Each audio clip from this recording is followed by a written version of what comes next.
My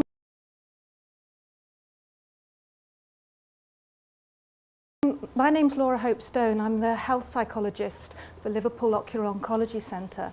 I also come under the auspices of the Liverpool Psychology Service for Cancer, which goes across all cancers here at the Royal. I'm also a research fellow at the Institute of Psychology, Health and Society at the University of Liverpool.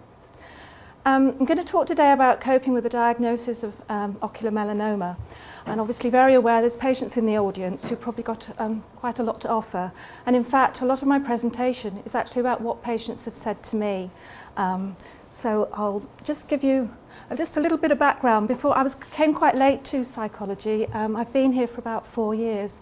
Prior to this, I spent the best part of about 25 years as an oncology nurse, working actually in the field of cancer clinical trials. So it was actually quite nice to hear what's going on now. So that's my background. The Health Psychology Service is available to all patients at the Liverpool Ocular Oncology Centre. When we were thinking about when patients should be able to access a psychologist or to meet with a psychologist, there were ideas thrown about, well, maybe they should meet them first when they first come to clinic for their diagnosis. But we felt that actually that was all a bit too much. There's an awful lot going on, especially within our clinic. Patients are often they're diagnosed on the Monday and they may be going to treatment on the Tuesday. To meet another person at that time when they're trying to take on a lot of information, we felt was just a little bit too much. So what we do is every patient is provided with a patient information sheet with my details on it and how to contact me. So if I do miss them for any reason, and I do miss quite a few because not everyone stays in, then they can access the service at any time. And also I take referrals from clinicians, nurses and patients themselves at any time since their diagnosis whilst under our care. So I will see patients routinely post-operatively. So it's seen as part of the service. It's not singling anyone out saying, oh, I think you ought to go and see so-and-so. They don't look like they're coping very well. It's for everybody. So I invite them to talk about what's been going on. And that's the health psychology assessment, which I'll come on to in a minute. So as I said, patients can be referred at any time, and if by mutual agreement we feel that patients require ongoing psychological support, then that will be provided by telephone. Because most of our patients come from all over Britain, as you're aware, so it wouldn't be feasible to see people face to face. I do see the odd person face to face, but quite honestly, most people prefer the telephone, and that seems to work really well.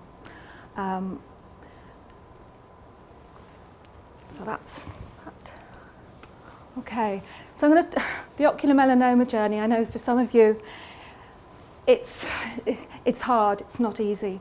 And there's an awful lot of steps to it, and these might not even be in the right sort of order, but the first few should be.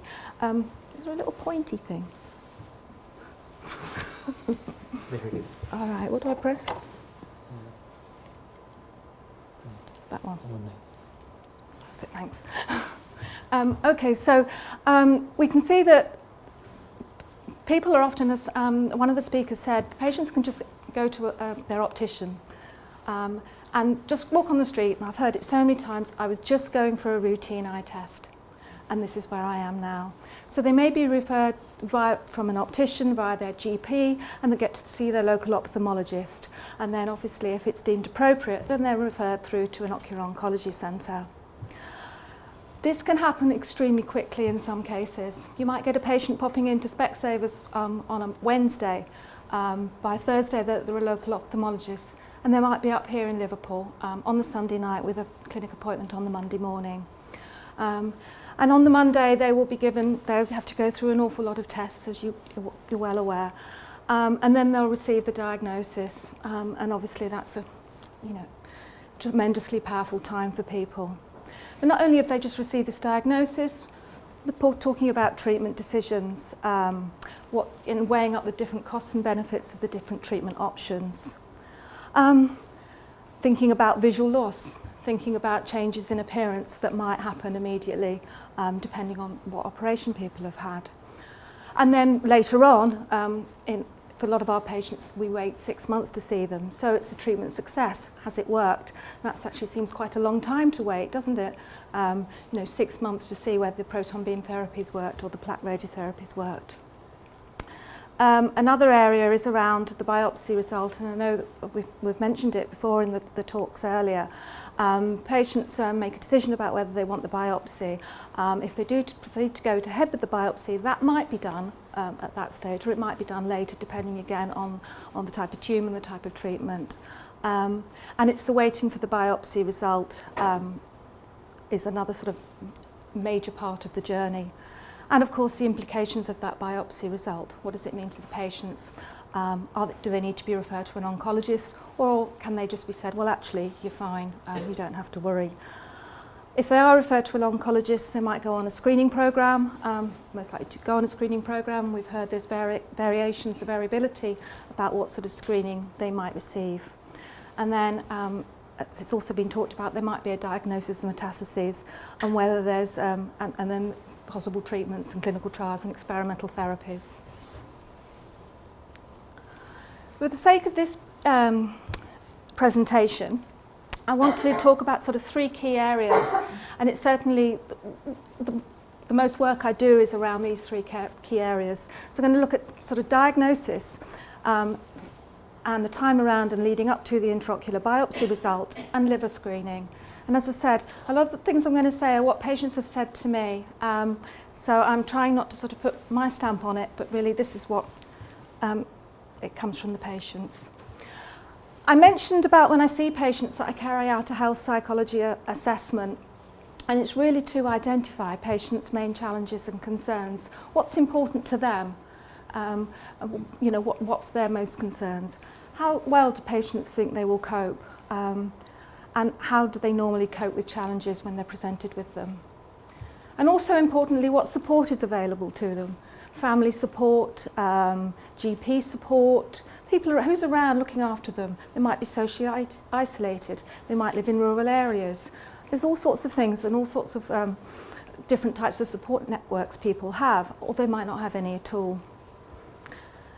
Personal history, this is important. Patients don't just turn up to the Ocular Oncology Centre with a tumour in their eye. They come with everything else that's going on in their lives. And that can be relatively little. I mean, some people come and say, well, actually, I've been quite lucky. I've done well. I'm 63 and I've never been ill. But then you've got people who've had some really difficult things happen in their lives. They may be very recent, very painful life events, such as bereavement, and that might be a cancer-related death. So that will resonate with the losses that they've experienced when they're then diagnosed with cancer. So but there might not be something like that. There might be other major issues in people's lives. Previous psychological difficulties. We know that people who do sort of experience distress after a cancer diagnosis, they're more likely to if they've had previous psychological difficulties in the past. I suppose in a strange sense, it's actually people who've had psychological difficulties in the past are actually quite insightful and can recognise when they're starting to feel low and starting to feel down.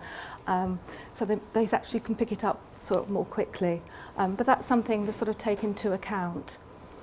The context, and this is very important with regard to any part of the cancer journey. Who's at home? Who are they looking after? What's their work situation?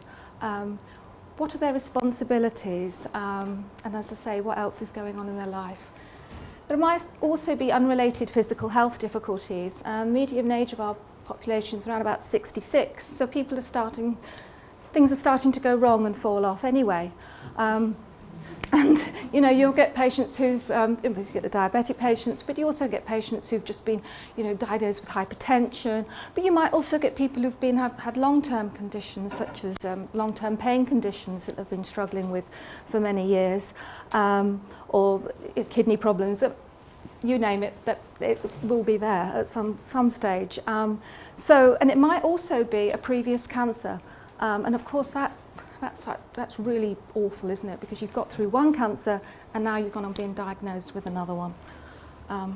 So there's that all sort of, it's all very much a sort of conversational assessment. I do do a couple of questionnaires, but I'm not going to touch on those today. I've got slide envy, because this slide has been presented by Prof Hyman last year and it's been shown this year as well. Mine's a bit rubbish, I'm afraid. But this is when I ask patients, what are your major concerns and challenges?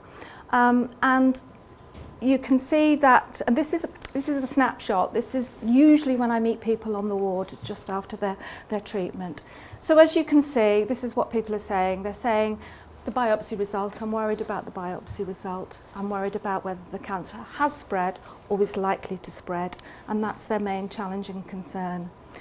Moving down a little bit is carers and dependents. People have got family responsibilities. They may have elderly parents, who's going to look after them. They might have young children, and who's going to help with them when I'm not well or if I can't see properly. And then an impact on family, and that's, I suppose, the emotional impact on family. How are people going to respond to me? What's going to happen around work? And that's, again, another really important thing. A lot of people will say, well, when can I get back to work? And we say, well, actually, you've got to sit on the sofa for a few weeks, and you can't bend or lift. Or what happens if your job's a manual job? And also patients are self-employed. You don't work, you don't get paid, so there's financial implications. And work is also very much a sense of who we are as well. So that's very important to people. Driving, we rely, a lot of us rely on our cars, and also certainly if you're living alone and you're living in a rural environment, your car is essential to you, so will I be able to drive? And again, there might be patients who actually drive for a living, taxi drivers, bus drivers, train drivers. Are they going to be able to do that? So there's a lot of concerns around what's going to happen. Other people's reactions. What will people say to me if I've only got one eye? And that's quite scary for them. How are people going to respond to me? Vision, obviously. How am I going to be able to? Certain jobs require, there's people like graphic designers, for instance, it's a very visual job. How are they going to do that well? How am I going to be able to see what I do? Future plans, bearing in mind if they've got the diagnosis all quite quickly, well, we plan to go on holiday in the next couple of months, or I'm taking my son to university next week. Those sorts of things, am I going to be able to fulfil those plans? Activity, this is actually quite, activity in every sense of the word, exercise, housework, all the rest of it really. We curtail people's activities, and actually activity and keeping and exercise is a nice way of coping with everyday challenges and stresses, so they might not be able to do that. And also looking after very practical things, picking up young children from the floor, you can't do that. So there's all those sort of concerns. Financial sort of tied in with work. Appearance, obviously there's going to be difficulties perhaps with people who've been enucleated, but similarly people who've had radiotherapy, and the eyelid won't open, it becomes swollen and red, and they don't particularly feel like facing the world. Lack of control and ability to cope, and I'll come on to that in a minute. Excuse me.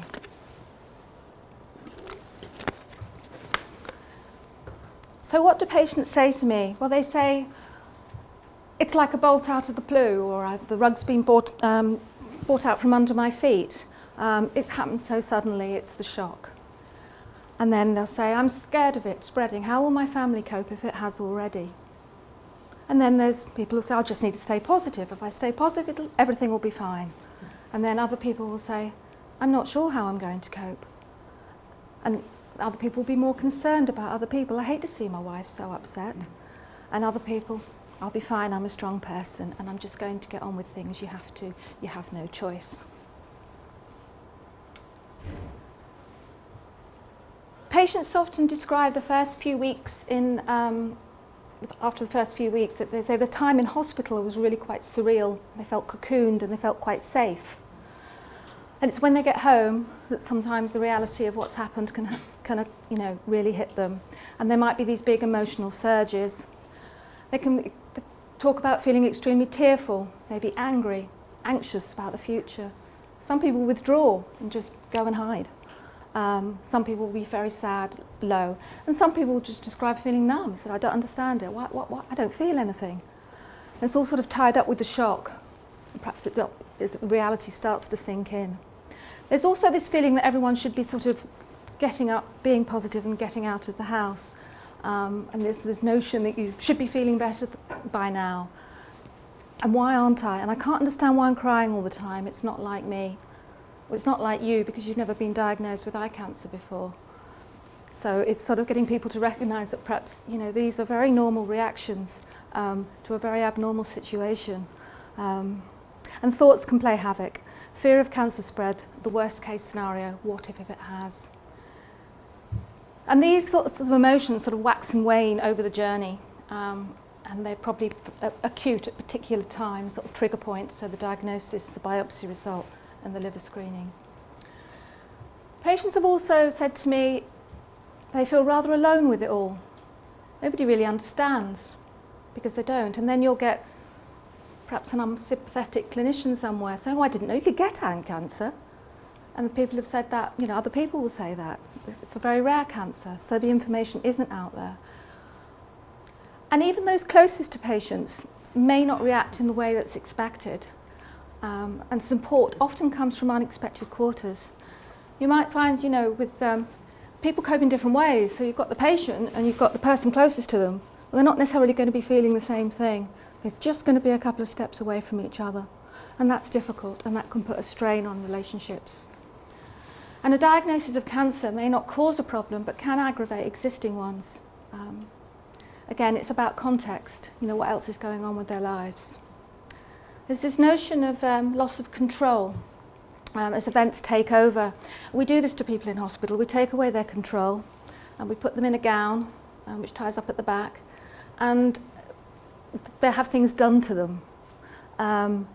And when they leave hospital, they just want to get back to normal. That's all they want to do, is get back to normal, to try and regain some of this control that they've lost and they've had to relinquish. And part of all that as well is loss of self. Who am I now? You've become a patient. You've become someone with cancer. And it's a label you don't want. So how do people describe ways of coping? And as I say, the patient audience amongst us may say, yeah, that resonates with me. And others say, well, that's not like me. Everyone's different. Everyone doesn't necessarily cope in a fixed way. It changes. And it's not necessarily a nice, smooth process. This is just some of the things that people cite as being ways of coping. I record all what patients say to me when I ask them, how are you coping? And in our database, it's nearly 300 responses.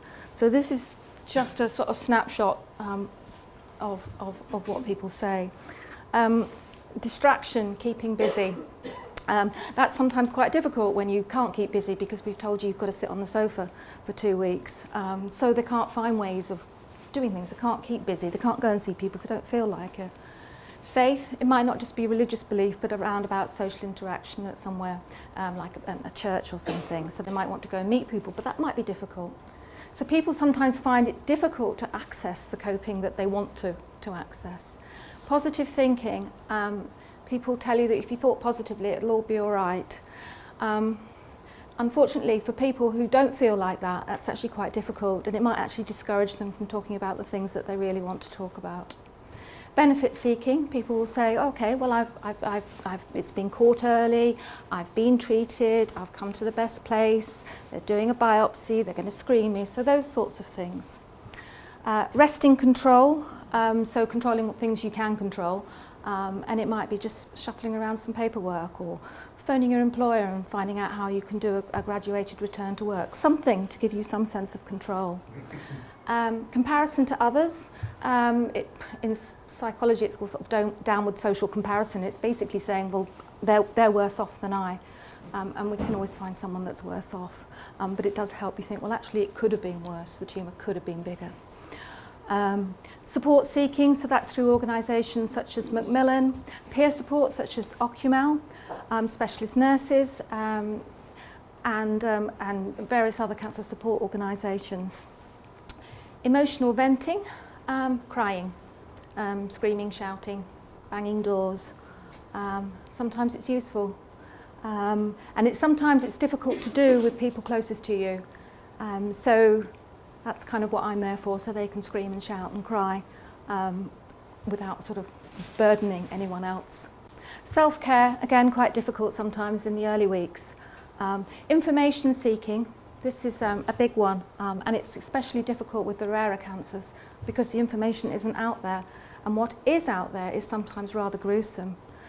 So, but it's again trying to gain a sense of control, and somehow if you've got all the information, that makes you feel a little bit more control in situations. But actually trusting the professionals that are looking after you, and that's very important. It's an important relationship to trust the people and the system that you're under. Catastrophizing, as I say, a bit of jargon, but it's about thinking about the worst case scenario. And what happens is that patients go off to think about the worst case scenario, and then they pull back from it and realise there's other scenarios as well, and not just the worst case one. Worrying about the future, what's going to happen, what if. Ruminating, it was something I did wrong. I should have worn sunglasses since that day I was born, or there'll be maybe a bit of self-blame in there. I could have done something, or if I'd gone earlier, or if I'd got my eyes tested. Denial. I don't mean denial as in it's definitely not happening, it's not happening to me. It's more of a defence mechanism. It's actually not wanting to think about it, not wanting to talk about it. And people have described saying, I just don't want to talk about it, because if I say it out loud, it's happening. But it is a useful defence mechanism in the early weeks sometimes, just keep it at bay. And drinking or doing things that perhaps aren't so good for you, but just gives you a little bit of distance between what you're feeling and what's happening. Okay, so receiving the intraocular biopsy result. So for some people, the relief of the waiting is over, and it does feel like a long time for them, but that's no reflection on, things I know go as quickly as they possibly can. Everyone tries, I know, extremely hard to get these results out as quickly as they can. But you can see it's not an easy process, it's not simple. So we need to be precise in order to get the right results. And people get their results and they feel a little bit more able then to actually start making plans for the future. If they're low risk, they can be reassured, and if they're high risk, admission into a screening programme, which people have talked about. But regardless of the result, patients do describe feelings of uncertainty. And as I say, a lot of this is bound up as well with context. You can have a really good result, but it might make you, if you're alone and you've no one to share that with, that might actually be quite difficult. And people cope with uncertainty in different ways. But I think uncertainty and not knowing is one of the hardest things that I think a lot of cancer patients would say, whether they've got ocular melanoma or any other cancer. So just to look at uncertainty, which is an area which I'm particularly interested in, I carried out a qualitative study, patients from Luke. 25 patients were interviewed within 5 years of treatment, and it included patients from all across treatment modalities, and it included patients with all different levels of risk of developing liver metastases. And results showed that patients experienced uncertainty differently depending on level of risk. Not that they didn't because they had a good result, but it was a different type of uncertainty. And this is how patients described sort of managing uncertainty. For some people it wasn't that difficult. They just sort of, okay, it's part of life. Everything's uncertain logically. But some people found it more difficult. And those who perhaps found it more difficult were sort of suppressing thoughts about, I don't want to think, I just don't want to think about it, and just not engaging with that thought. Trusting in clinicians and healthcare system, that was strikingly what people said. They liked being looked after, whether it was an oncologist or whether it was our department. Our patients come back to our nurse-led clinic often for their liver screening. So it's that feeling of need to be looked after. But when patients do describe uncertainty as distressing, because not everybody does, then we as healthcare professionals need to be responsive to that. We provide psychological support, and a lot of that is around worry management. But we are, and sort of approaches to anxiety management, I'll come on to that in a minute. And we are exploring new approaches to help patients with uncertainty. Okay, so liver screening for metastases we talked about. So people will be having their 6 monthly scans, and this is another trigger point. This is a difficult time for people, and they start becoming more anxious. They describe being terrified, they describe being worried. Nevertheless, when they've had a clear result, they get a transient relief, and they can feel relatively secure for sort of the next 6 months. However, some patients described a reluctance to attend and actually preferred to not know. She preferred the uncertainty. Do I really want to know, or do I just want to live out my last days like I would normally? I'm in turmoil whether I do really want to know. But for others, and this is around about that healthcare professional, trust in professionals system, about being cared for. This is a person who's just about to come to the end of their 5-year screening. Do they just abandon you at the end of the 5 years? You felt kind of cushioned, a little bit cared for. They're taking care of you. What are they going to do at the end of this 5 years? Are they going to just abandon you? I still want to come because for me, I suppose it's a security blanket. So, ways of coping. So I get quite a lot of referrals from people who are actually struggling to cope with this anxiety that's occurring a few weeks, maybe months before. Some people, there was one lady who actually she had 4 months every 6 months where she felt awful. She only had like 2 months when she felt relatively normal.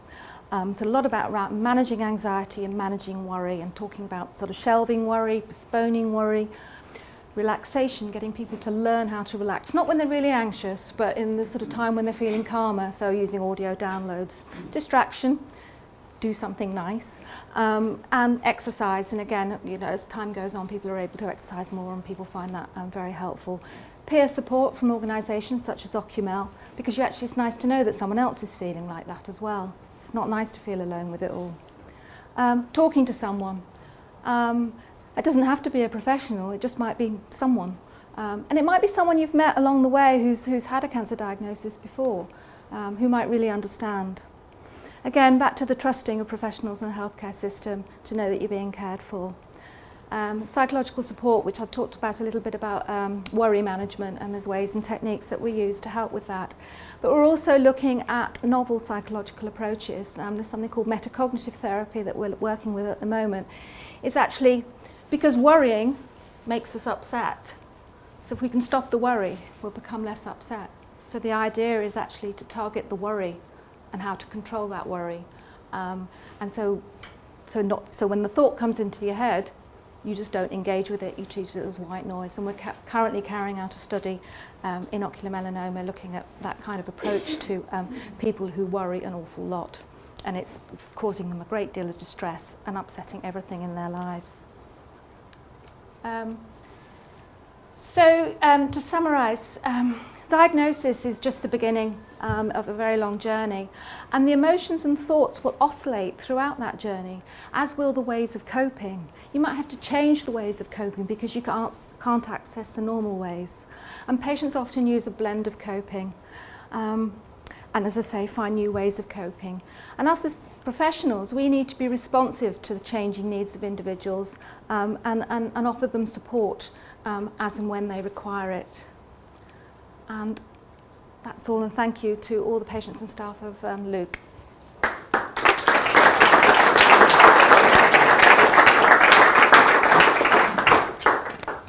you, Laura, for this fantastic summary. Are there any questions from the floor? There's a lot to discuss about.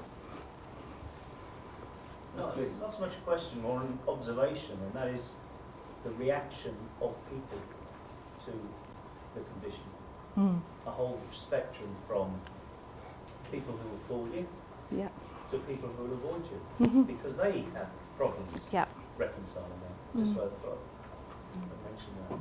Yeah, I mean, certainly not everyone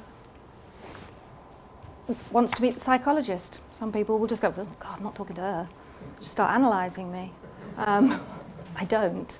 Yeah, and there's that feeling that actually if I need to see a psychologist, that's not so good. But what we do is we're a bit more subtle than that. We send Jill Heber, our specialist nurse, in as our sort of heat-seeking missile, and she'll say, would you like to talk to Laura? I think it might be helpful. So there's ways of introducing it, but certainly I take your point. Yeah, some people will never engage with that sort of support. but or indeed engage with you as the patient, Mm. friends. Right. Who will, some will tackle it and Oh, make the call, sorry, I make your point, yeah. and others will, will leave it months and but it's building up with them Yeah. until it sort of gets to a crescendo, and then then the meeting takes place.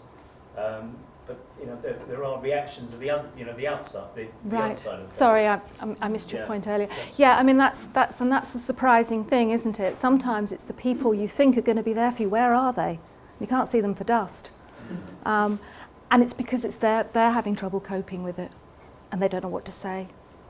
And it's often people you think, well, I don't really know you, but they're actually the ones that are offering support. But what I say to patients right at the beginning, this is all about you. Other people's reactions, just leave them to one side for a moment, because it doesn't matter right now. But it does happen, yeah. I actually have a kind of related question that I was going to ask, which was, is there any support available for family members of patients? And any support that you know of, because not necessarily through yourselves, but I have quite a lot of calls on the helpline from family members and also bereaved members, whether there's anything, because it feels a bit like, obviously it's all for the patient, which is great, but there's obviously this whole other story going on. Yeah, I mean, it is difficult. Certainly with the patients that I see, I have on occasion spoken to members of the family or maybe their close partner. It's a bit tricky because I've got obviously the confidentiality thing going on. So that I have to get consent from one patient to speak. Would you mind speaking to my wife, or does she know I want to speak to her? So there's that problem as well. I suppose, and that is difficult. If for a patient from Liverpool, then we've got a psychology service, so I can refer straight into a psychology service who will see families and will see couples. But that is, we sort of say the Liverpool postcode, but we push the boundaries as much as we possibly can if people are willing to come in to that service, because that's a face-to-face psychology service. I suppose organisations like Macmillan, this is where they should be really coming to the fore to help people. But yeah, it is a problem because, it would be great if I could say, oh, look, there's another of me and I'll look after well, it doesn't have to be me, but somebody who would look after perhaps husband or wife or whatever.